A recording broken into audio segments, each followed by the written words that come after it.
Hello everyone, मैं प्रदीप कुमार आगाज IAS institute में आप सभी का स्वागत करता हूं। तो आइए आज के इस वीडियो में हम लोग बात करने वाले हैं शासन व्यवस्था से रिलेटेड यूपीएससी के प्रीलिम्स और मेंस के लिए आज के जितने भी मोस्ट इंपोर्टेंट टॉपिक है हम आप लोगों के लिए लेकर आए हैं। तो चलिए देखते हैं। तो देखिए, प्रीलिम्स के लिए जो टॉपिक है वो सर्वोच्च न्यायालय, भारतीय कुश्ती संघ, प्रथम सूचना रिपोर्ट, एफआईआर और दंड प्रक्रिया संहिता, मौलिक अधिकार, केंद्रीय सत्कर्ता आयोग सीबीसी, भारतीय ओलंपिक संघ है। और मेंस के लिए जो टॉपिक है वो है खेल प्रशासन और मुद्दे। तो चलिए हम प्रीलिम्स और मेंस के इन सभी टॉपिक के बारे में पूरे विस्तार से चर्चा करते हैं। तो देखिए चर्चा में क्यों है, आइए जानते हैं।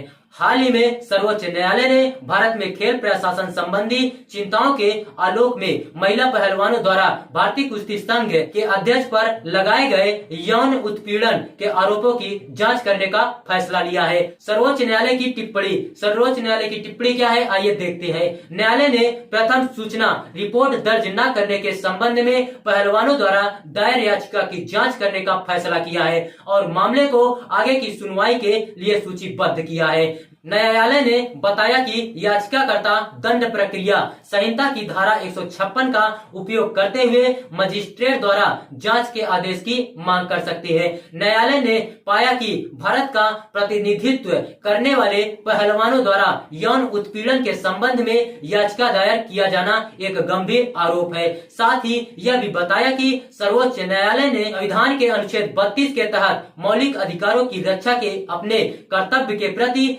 सचेत है, जो व्यक्तियों को अनुमति देता है कि वे न्याय के लिए शीर्ष न्यायालय का रुख है। भारत में खेल शासन का वर्तमान मॉडल क्या है, आइए देखते हैं। सबसे पहले हम लोग देखते हैं भारत में खेलों के शासन के मौजूदा दो मॉडल है। पहला, युवा कार्यक्रम और खेल मंत्रालय ministry of youth affair and sports MYAS द्वारा नियंत्रित एवं भारतीय खेल प्राधिकरण SAI जैसे संस्थान तथा अन्य संस्थान SAI के तहत खेल प्रशिक्षण को बढ़ावा देने की दिशा में काम कर रहे हैं। दूसरा, भारतीय ओलंपिक संघ है। भारतीय ओलंपिक संघ IOA की अध्यक्षता में राज्य ओलंपिक संघ SOAS और राष्ट्रीय एवं राज्य खेल संघ NSFS और SFS है। युवा कार्यक्रम और खेल मंत्रालय NSF एवं SFS को वित्तीय तथा ढांचागत सहायता प्रदान करता है और अप्रत्यक्ष रूप से इस संघों को राजनीतिक प्रतिनिधित्व के माध्यम से नियंत्रित करता है। IOA एक अम्ब्रेला निकाय है जिसके तहत NSF, SF और SOAS देश में विभिन्न खेलों का आयोजन किया जाता है। उसके बीच व्यवस्थाओं का चित्रण इस प्रकार है। खेलों में सुशासन के लिए कायदे कानून क्या है, आइए देखते हैं। सबसे पहले खेल संहिता 2011 समझते हैं। तो देखिए, राष्ट्रीय खेल संघों के सुशासन से संबंधित सभी अभिसूचनाओं और निर्देशों को समायोजित करने के उद्देश्य से वर्ष 2011 में युवा कार्यक्रम और खेल मंत्रालय द्वारा इस संहिता को अधिसूचित किया गया था। यह नियमों का एक समूह है जो सुशासन, नैतिकता और निष्पक्ष खेल के बुनियादी सार्वभौमिक सिद्धांतों को प्रतिपादित करता है। यह स्वतंत्र और निष्पक्ष चुनाव के साथ साथ पारदर्शी कामकाज की परिकल्पना के अतिरिक्त संघों के पदाधिकारियों की आयु एवं कार्यकाल पर प्रतिबंध लगाता है। इस संहिता के अनुसार कानून की व्यवस्था का पालन न करना जनहित के विरुद्ध है। सुशासन हेतु मसौदा राष्ट्रीय संहिता क्या है, आइए देखते हैं। भारत में खेल संगठनों के प्रबंधन और संचालन हेतु सुझाए गए दिशा निर्देशों का एक संग्रह राष्ट्रीय खेल सुशासन संहिता 2017 दस्तावेज के मसौदे में शामिल है। इसमें पदाधिकारियों हेतु आयु और कार्यकाल का निर्धारण, गवर्निंग बोर्ड में स्वतंत्रता निर्देशकों की उपस्थिति, पारदर्शी एवं निष्पक्ष चुनाव तथा खेल निकायों में पारदर्शिता व जवाबदेही में सुधार संबंधी अन्य उपाय शामिल है। भारत में खेल शासन से संबंधित मुद्दे क्या है, आइए देखते हैं। तो सबसे पहले हम लोग समझते हैं स्पष्ट अधिकार और उत्तरदायित्व। स्पष्ट अधिकार और उत्तरदायित्व आइए देखते हैं। भारतीय खेलों में प्रबंधन और प्रशासन को प्रायः स्पष्ट रूप से अलग नहीं किया जाता है। कार्यकारी समिति, जिसे प्रशासन पर ध्यान केंद्रित करना चाहिए, प्रबंधन कार्य करना बंद कर देती है। यह चेक एंड बैलेंस की कमी उत्पन्न करता है, क्योंकि उन्हें निरीक्षण या उत्तरदायित्व के बिना काम करने की अनुमति है। पारदर्शिता और जवाबदेही का अभाव। पारदर्शिता और जवाबदेही का अभाव क्या है, आइए देखते हैं। वर्तमान खेल मॉडल में असीमित शक्तियों और निर्णय लेने में पारदर्शिता की कमी के कारण उत्तरदायित्व का अभाव है, साथ ही अनियमित राजस्व प्रबंधन के मुद्दे भी शामिल है। उदाहरण के लिए जुलाई 2010 में केंद्रीय सतर्कता आयोग के एक रिपोर्ट जारी की, जिसमें पाया गया कि भारत में आयोजित राष्ट्रमंडल खेलों की 14 परियोजनाओं में अनियमितताएं थी। वर्ष 2013 का Indian Premier League spot fixing एवं सट्टेबाजी का मामला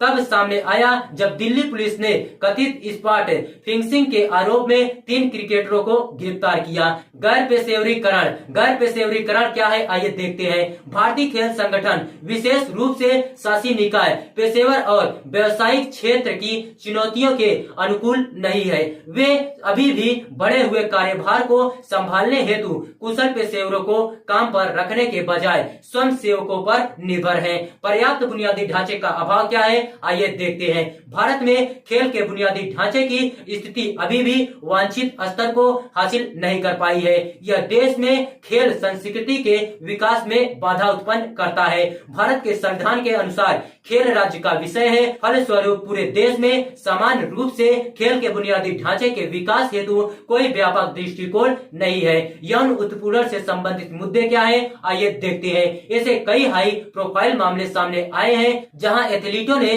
कोच और अधिकारियों पर यौन उत्पीड़न एवं दुर्व्यवहार का आरोप लगाया है। हालांकि खेल संगठनों की प्रतिक्रिया धीमी और अपर्याप्त रही है। इसके अलावा प्रमुख मुद्दों में से एक यौन उत्पीड़न की शिकायतों का समाधान करने हेतु एक उचित तंत्र का अभाव है।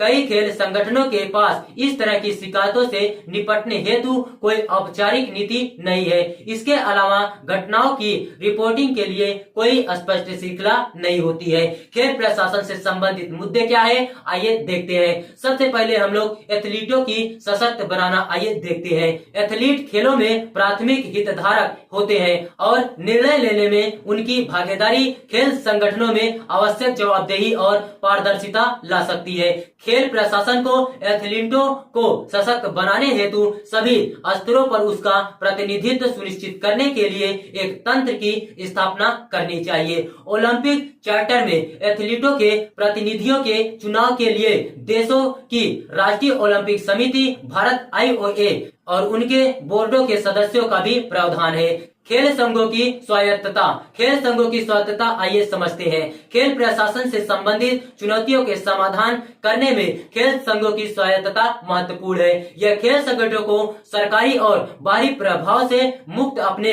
स्वयं के लोकतांत्रिक ढांचे के माध्यम से स्वतंत्र रूप से कार्य करने में सक्षम बनाता है, जिससे भ्रष्टाचार एवं भाई भतीजावाद की संभावना कम हो जाती है। ऊर्ध्वगामी सुधार क्या है, आइए देखते हैं। सुधार पिरामिड के निचले तल से शुरू होने चाहिए, जिसका अर्थ है कि जिला और राज्य निकायों का पुनर्गठन करना, जो राष्ट्रीय खेल प्रशासन में महत्वपूर्ण भूमिका निभाते हैं। यह दृष्टिकोण सुनिश्चित करता है कि जमीनी स्तर से शुरू करते हुए सभी स्तरों पर खेल प्रशासन संरचना में जवाबदेही और पारदर्शिता का निर्माण किया जाए। खेल जागरूकता को बढ़ाना आइए देखते हैं। तो बच्चों के दैनिक जीवन में खेलों को शामिल करने से उसके आत्मविश्वास, आत्म छवि में सुधार हो सकता है और यहाँ तक कि खेल में करियर भी बन सकता है। देश में एक मजबूत खेल संस्कृति का निर्माण करने के लिए प्राथमिक शिक्षा स्तर पर बदलाव की शुरुआत करने की जरूरत है।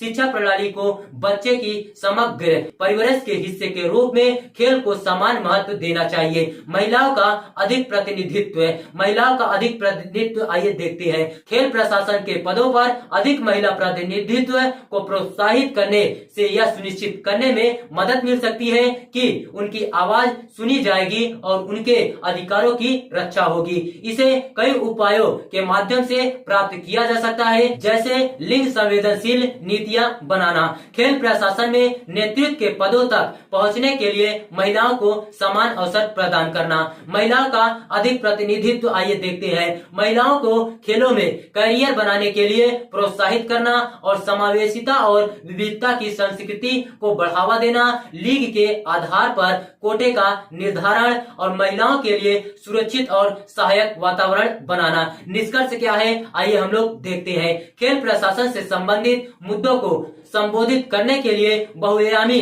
दृष्टिकोण की आवश्यकता है।